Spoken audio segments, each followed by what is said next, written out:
जय Hind and hello guys, स्वागत है आपका आपके अपने YouTube चैनल ज्ञानदेह होस्ट में। और इस वीडियो में मैं आपको बताने वाला हूं यूनियन पब्लिक सर्विस कमीशन यानी कि यूपीएससी CDS 2 ऑनलाइन फॉर्म 2024 के बारे में कि कैसे आपको ये फॉर्म फिलअप करना है। यहां पर आपको OTR से लेकर प्रिंट तक जानकारी दी जाएगी। एंड अगर आपने यूपीएससी की वेबसाइट के ऊपर पहले कोई फॉर्म भरा हुआ है तो आपको ये भी बताया जाएगा कि कैसे आपको बिना रजिस्ट्रेशन किए अपना फॉर्म भरना है। एंड अगर आप फ्रेशर है, पहली बार इस वेबसाइट का इस्तेमाल करके कोई फॉर्म भर रहे हैं तो भी आपको इसी वीडियो में बताया जाएगा कि कैसे आप अपना फॉर्म भरेंगे। तो इसलिए गाइज, अगर आपने अभी तक वीडियो को लाइक नहीं किया तो यार वीडियो को लाइक कर दो, क्योंकि आपके एक लाइक करने से काफ़ी सारा मोटिवेशन मिलता है। एंड साथ ही साथ आप चैनल को सब्सक्राइब भी कर लीजिए, क्योंकि आपको आगे भी इसके बारे में सभी वीडियोज़ के अपडेट दिए जाएंगे, इसलिए चैनल सब्सक्राइब कर लीजिएगा। अब उसके बाद आपको क्या करना है, वीडियो के डिस्क्रिप्शन में मैंने आपको हमारी वेबसाइट का लिंक दिया है, ये लिंक आप ओपन कीजिएगा। इसको ओपन करने के बाद में आपको यहाँ पर जानने को मिलेगा कि 459 पोस्ट पर ये वैकेंसी निकाली है।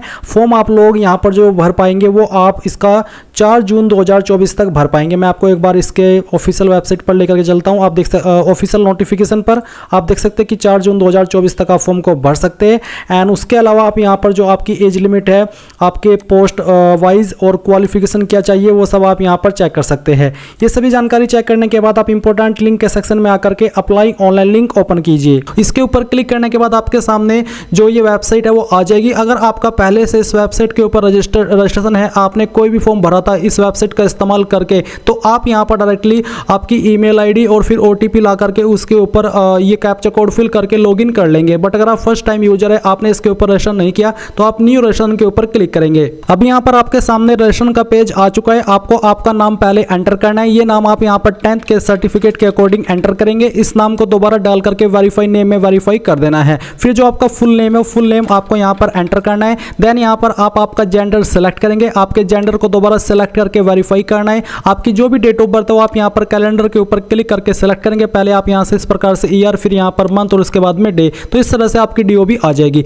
देन आपको आपकी DOB को दोबारा सेलेक्ट करके वेरीफाई करना है। इसके बाद यहाँ पर गाइज आपके सामने आता है फादर नेम। तो आपको आपका फादर नेम भी 10th के सर्टिफिकेट के अकॉर्डिंग देना है और फादर नेम को दोबारा डाल करके यहाँ पर वेरीफाई कर देना है। इसके बाद आप यहाँ पर आपकी मदर्स का नेम एंटर करेंगे एंड मदर्स के नेम को दोबारा डाल करके वेरीफाई कर देंगे। फिर आपको बताना कि आपका माइनॉरिटी स्टेटस है, यानी कि आप माइनॉरिटी से बिलोंग करते हैं। अगर हाँ तो आप यस करें, और यस करने के बाद आपको सेलेक्ट करना कि आपकी माइनॉरिटी कम्युनिटी कौन सी है। जो भी है वो आप यहाँ पर सेलेक्ट कर लेंगे। फिर आपको यहाँ पर आपका नंबर एंटर करना है। इस नंबर के अलावा कोई अन्य नंबर देना चाहते तो अल्टरनेट मोबाइल नंबर के अंदर दे सकते हैं, नहीं तो आप इसको खाली भी छोड़ सकते हैं। फिर आपको यहाँ पर आपकी ईमेल आईडी एंटर करनी है एंड अगर कोई अन्य ईमेल आईडी देना चाहते तो यहाँ पर दे सकते हैं। इसके बाद आता है board examination roll number class 10th, यानी कि आपको 10th का रोल नंबर यहाँ पर एंटर करना है। इसके बाद आपको सिक्योरिटी क्वेश्चन सेलेक्ट करना है। ये सिक्योरिटी क्वेश्चन आपको तब काम आएगा जब आप अपना पासवर्ड भूल जाएंगे और आप उसको रिकवर करने की कोशिश करेंगे। तो कोई भी एक यहाँ पर क्वेश्चन सेलेक्ट कर लीजिए और उसका आंसर यहाँ पर दे दीजिए आपकी चॉइस के अकॉर्डिंग। फिर आपको यहाँ पर एक सिक्योरिटी क्वेश्चन 2 सेलेक्ट करना है और इसका आंसर भी दे देना है। फिर आप ये कैप्चा कोड फिल करेंगे एंड इन सभी जानकारी को चेक करते हुए सबमिट पर क्लिक करेंगे। सबमिट पर क्लिक करने के बाद में आपने जो भी जानकारी भरी है उन सभी का प्रीव्यू आपके सामने। अगर आपको लगता है कोई जानकारी गलत है तो आप अपडेट चेंज के ऊपर क्लिक करके चेंज कर लीजिए, नहीं तो आप यहाँ पर आई एग्री पर क्लिक करेंगे। आई एग्री के ऊपर क्लिक करने के बाद में आपके नंबर पर भी और आपकी ईमेल पर भी OTP सेंड किया है। आपको यहाँ पर पहले मोबाइल वाला OTP डाल करके वेरीफाई करना है और फिर इसके बाद में आपको यहाँ पर ईमेल वाला OTP, बेसिकली आपको दोनों OTP एक साथ में डालने हैं और फिर वेरीफाई OTP पर क्लिक करना है। अब गाइज आपका रजिस्ट्रेशन कंप्लीट हो चुका है। आप यहाँ पर प्रिंट के आइकन के ऊपर क्लिक करके इसको प्रिंट कर लेंगे। अगर आपके पास प्रिंटर मौजूद नहीं है तो आप इसका स्क्रीनशॉट ले लीजिए, क्योंकि ये जानकारी आपको बाद में काम आने वाली है। अब आपको क्या करना है, आपको यहाँ पर लॉगिन पर क्लिक करना है। लॉगिन पर क्लिक करने के बाद में आप यहाँ पर आपकी या तो ईमेल आईडी देंगे या फिर यहाँ पर जो आपका OTR ID आपको मिला है रजिस्ट्रेशन करने के बाद में वो एंटर करेंगे। यानी कि ये आपको सेलेक्ट करना है कि आप ईमेल आईडी के माध्यम से, नंबर के माध्यम से, किस माध्यम से लॉगिन करना चाहते हैं। मैं आपको प्रेफर करूंगा कि आप यहाँ पर मोबाइल नंबर पर क्लिक करें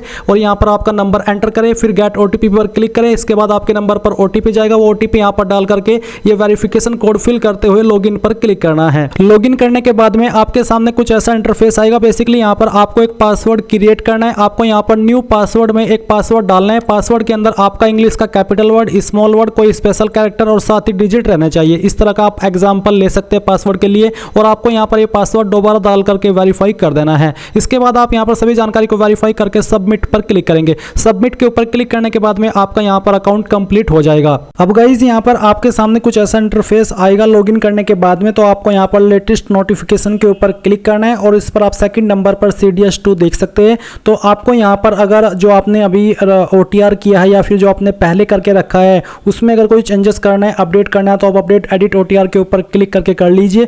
और मैं आपको बता दूं कि आप वह लाइफ टाइम में इस वेबसाइट के ऊपर OTR करने के बाद सिर्फ एक ही बार अपनी जानकारी को अपडेट या एडिट कर सकते हैं। तो अगर आप उसको पहले ही अवेल कर चुके हैं फिर ये नहीं होगा।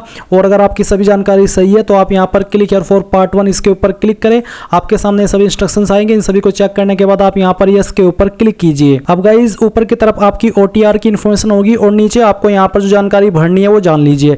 नेशनलिटी आपकी इंडियन रहेगी। मेंटल स्टेटस आप बता दीजिए, अनमैरिड, मैरिड, विडोवर या फिर डाइवोर्सी, जो भी है आपका स्टेटस वो आप सेलेक्ट कर लीजिए। फिर आती है कम्युनिटी। तो जैसे कि अगर आपकी कम्युनिटी EWS है तो आप EWS सेलेक्ट करेंगे और आपके सामने यहाँ पर अतिरिक्त ऑप्शन आएंगे जहाँ पर आपको आपका income and asset certificate IE&AC number देना होगा। साथ ही किस अथॉरिटी के द्वारा सर्टिफिकेट जारी हुआ है वो आपको सेलेक्ट करना होगा। इसके अलावा income and asset certificate issuing state आपको बतानी होगी और साथ ही जो सर्टिफिकेट डेट है वो भी आपको बताना होगा। इसी प्रकार से अगर आपकी कैटेगरी जनरल है तो आपसे कोई सर्टिफिकेट नहीं मांगा जाएगा। एंड अगर आपकी कैटेगरी OBC है तो आपके सामने एक ऑप्शन आएगा कि क्या आप क्रीमी लेयर से बिलोंग करते हैं। तो जो आपका कास्ट सर्टिफिकेट है वो आपको पढ़ना है, चेक करना है। उसी में लिखा होता है कि आप क्रीमी लेयर में आते हैं या फिर नहीं आते हैं। आते हैं तो यस कीजिए, नहीं आते हैं तो नो कीजिए। नो करने पर आपके सामने अतिरिक्त ऑप्शन आएंगे जहां पर आपको कम्युनिटी सर्टिफिकेट नंबर, सर्टिफिकेट की इशू डेट और साथ ही स्टेट नेम बताना होगा। एंड अगर आपकी कैटेगरी SC/ST है तो तब भी आपके सामने ये अतिरिक्त ऑप्शन आएंगे। यहाँ पर आपको कम्युनिटी सर्टिफिकेट नंबर देना है। मैं आपको डेमो के लिए कम्युनिटी सर्टिफिकेट दिखा रहा हूँ। तो जहाँ पर प्रमाण पत्र क्रमांक लिखा है इसके बाद में जो नंबर है वो आप यहाँ पर कम्युनिटी सर्टिफिकेट नंबर में डालेंगे। फिर आता है कि कौन सी अथॉरिटी ने आपका सर्टिफिकेट जारी किया है। ये जो मेरे पास सर्टिफिकेट है इसमें यहाँ पर सक्षम अधिकारी के बाद में लिखा है तहसीलदार। आपको आपका सर्टिफिकेट देखना है और सक्षम अधिकारी के बाद में जिस भी पोस्ट का नाम लिखा है वही पोस्ट आपको सिलेक्ट करनी है। यहाँ पर सिलेक्ट डेजिग्नेशन के ऊपर क्लिक करके, तो इसमें तहसीलदार है, मैं यहाँ पर तहसीलदार सिलेक्ट कर लेता हूँ। अब ये सर्टिफिकेट कौन सी स्टेट के द्वारा जारी हुआ है, मेरा सर्टिफिकेट हुआ है उत्तर प्रदेश के द्वारा जारी, मैं उत्तर प्रदेश सेलेक्ट कर लेता हूँ। अब आता है कम्युनिटी सर्टिफिकेट डेट। तो ये जो सर्टिफिकेट जारी हुआ है 10 जनवरी 2024 को। तो ये मैं आपको एग्जाम्पल के लिए दिखा रहा हूँ। आपको आपका सर्टिफिकेट देख करके यहाँ पर इस तरह से डेट सिलेक्ट कर लेनी है।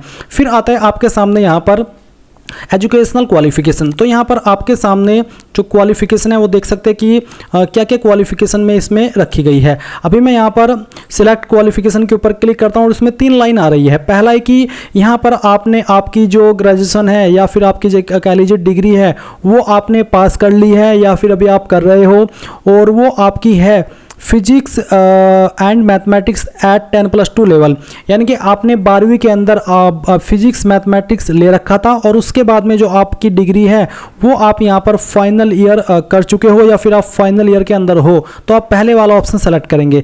सेकंड है कि आप यहाँ पर आपकी जो फाइनल ईयर की इंजीनियरिंग डिग्री है वो कंप्लीट कर चुके हो या फिर फाइनल ईयर के अंदर हो तो आप सेकंड ऑप्शन टिक करेंगे।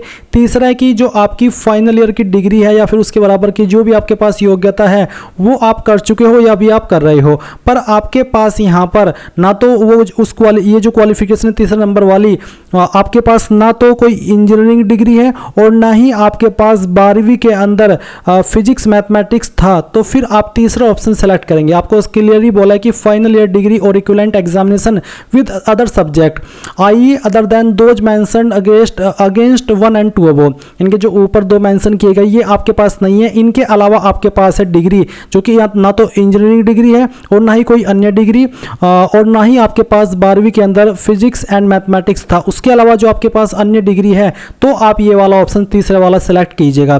तो चलिए मैं यहाँ पर पहले वाला सेलेक्ट कर लेता हूँ क्योंकि मेरे पास 12वीं के अंदर फिजिक्स और मैथ था। इसके बाद आप यहाँ पर एड्रेस भरेंगे। मैं आपको बता दूँ एड्रेस में आपको कोई कॉमा स्लैश नहीं लगाना है। आपका जो भी एड्रेस है वो आपको इन 3 लाइन के अंदर एडजस्ट कर देना है। उसके बाद जो आपका बाकी का एड्रेस है उसमें आपको आपकी स्टेट यहाँ से सेलेक्ट कर लेनी है और फिर आपको आपकी डिस्ट्रिक्ट सेलेक्ट करनी है और जो भी आपका पिन कोड है वो यहाँ पर आपको डाल देना है। अगर आपका कोई लैंडलाइन नंबर है तो आप यहाँ पर डाल दीजिए, अगर नहीं है तो आप सेकंड फ़ोन नंबर भी अपना यहाँ पर दे सकते हैं। उसके बाद आप कंटिन्यू पर क्लिक कीजिए। अब आपके सामने यहाँ पर इस तरह का इंटरफेस आएगा जहाँ पर आपको फोटो आइडेंटिटी कार्ड सेलेक्ट करना होगा। तो कोई भी एक आईडी इनमें से सेलेक्ट कर ले, जो भी आईडी आप सेलेक्ट कर रहे हैं उसी का नंबर फिर आपको यहाँ पर देना है और उसको दोबारा डाल करके वेरीफाई कर देना है। साथ ही साथ वो आईडी आपको पीडीएफ फॉर्मेट में अपलोड भी करनी है। तो अगर आपकी आईडी इमेज फॉर्मेट में है तो आप गूगल के अंदर सर्च कीजिएगा इमेज टू पीडीएफ और इसके बाद जो पहली वेबसाइट आएगी ये ओपन कर लेना है और फिर सिलेक्ट जेपीजी इमेज के ऊपर क्लिक करके आपकी जो आईडी का फोटो है वो आपको सेलेक्ट कर लेना है, ओपन करना है और यहाँ से आपको कन्वर्ट टू पीडीएफ इसके ऊपर क्लिक करके अपनी उस पीडीएफ फाइल को डाउनलोड कर लेना है। अगर वो फाइल कम साइज के अंदर आए और अपलोड ना हो तो आपको उस गूगल के अंदर सर्च करना है इमेज साइज इंक्रीज। तो यहाँ पर मैं यहाँ पर सर्च करता हूँ और फिर जो आपके सामने ये पहली वाली वेबसाइट आएगी ये आपको ओपन कर लेनी है। आपको यहाँ पर आपका इमेज या फिर पीडीएफ फाइल सेलेक्ट कर लेनी है और उसके बाद उसको दिए गए जो भी साइज़ आपको रखना है वो आपको बना करके कन्वर्ट कर लेना है। वैसे मैं इस प्रोसेस को लेकर के एक अलग से वीडियो बनाऊंगा जहाँ पर मैं आपको फ़ोटो बनाने का प्रोसेस और पीडीएफ फाइल को कम साइज़ या ज़्यादा साइज़ करने का जानकारी दूंगा। अभी के लिए मैं आपको सिर्फ थोड़ा शॉर्ट में ही बता रहा हूँ। तो ये सब आप यहाँ पर जैसे अपनी फाइल सेलेक्ट कर लेंगे तो चलिए मैं यहाँ पर इसको सेलेक्ट करके इस तरह से अपलोड कर देता हूँ। अब आता है यहाँ पर कि क्या आपके पास डीजीसीए भारत द्वारा जारी वैध एवं वाणिज्य पायलट लाइसेंस है। अगर है तो यस, नहीं तो आप नो करेंगे। उसके बाद गाइज आपको प्रेफरेंसेस देनी है। यहाँ पर गाइज जैसे कि आपको आईएमए को पहली प्रेफरेंस देनी है तो आप यहाँ पर 1 लिखेंगे, आईएनए को आपको दूसरी देनी है तो 2, नहीं तो आप यहाँ पर अगर आपको तीसरी देनी है वो लिख सकते हैं। आईएफए को आपको यहाँ पर दूसरी देनी है तो आप 2 लिख देंगे। ओटीए को आपको यहाँ पर 4th देनी है तो 4th, अगर नहीं देनी तो 0। अगर आपको किसी एक कोई प्रेफरेंस देनी है तो आप बाकी में 0 लिख देंगे। और ये जो प्रेफरेंसेस है वो आप आपकी एज के अकॉर्डिंग और क्वालिफिकेशन के अकॉर्डिंग दे पाएंगे। ऐसा नहीं है कि आप यहाँ पर सभी को प्रेफरेंस दे सकते हैं। अगर हाँ सभी जो अप्लाई करने की प्रेफरेंसेस है इन वाली जो आप डिपार्टमेंट अप्लाई कर रहे हैं तो फिर आप सभी को भी दे सकते हैं। आप एक बार देख लीजिए कि कौन से पोस्ट पर अप्लाई करने के लिए क्या क्वालिफिकेशन मांगी है, उसी के अकॉर्डिंग फिर आप यहाँ पर ये प्रेफरेंसेस दीजिएगा, नहीं तो वो आपके सामने बार बार एरर आता रहेगा। उसके बाद आएगा कि क्या आपके पास एनसीसी प्रमाण पत्र या फिर सीनियर डिवीजन सेना, नौसेना, वायुसेना अकादमी है या मिलने की संभावना है। अगर हाँ तो यस नहीं बल्कि बताना होगा कि कौन से डिपार्टमेंट में या फिर कह लीजिए कि फोर्स में मिलने की संभावना है। नहीं है, नहीं मिलेगा तो नन कर दीजिए। क्या आप सैन्य बल में कार्यरत है? अगर हाँ तो यस, नहीं तो आप नो करेंगे। क्या आप सैनिक स्कूल से संबंध रखते हैं? अगर हाँ तो यस, नहीं तो आप नो कीजिए और कंटिन्यू के ऊपर क्लिक कर दीजिए। अब गाइज आपके सामने यहाँ पर आपकी जानकारी का प्रीव्यू आएगा और आप यहाँ पर देख सकते हैं मेरी जो एज लिमिट है उसके अकॉर्डिंग मैं यहाँ पर ओटीए पर जो प्रेफरेंस है वो देने के लिए एलिजिबल रहा हूँ। तो यहाँ पर मैंने ओटीए को प्रेफरेंस दी है, बाकी पर मैं प्रेफरेंस देने के लिए एज के अकॉर्डिंग एलिजिबल नहीं हूँ। तो ओटीए के अगर आप स्पेसिफिकली फॉर्म भर रहे हैं तो ये वीडियो आपके लिए मेनली है। तो अभी यहाँ पर आप ये जो कैप्चा कोड है वो डालेंगे और आई एग्री के ऊपर क्लिक करके यहाँ से ओके कर देंगे। ओके करने के बाद में अगर आप इस फॉर्म को जनरल ओबीसी से भर रहे हैं तो आपके सामने पेमेंट का पेज आएगा। जब आप अपनी एप्लीकेशन फीस जमा कर देंगे तो उसी के बाद आप यहाँ से इस वाले इंटरफेस पर आएंगे।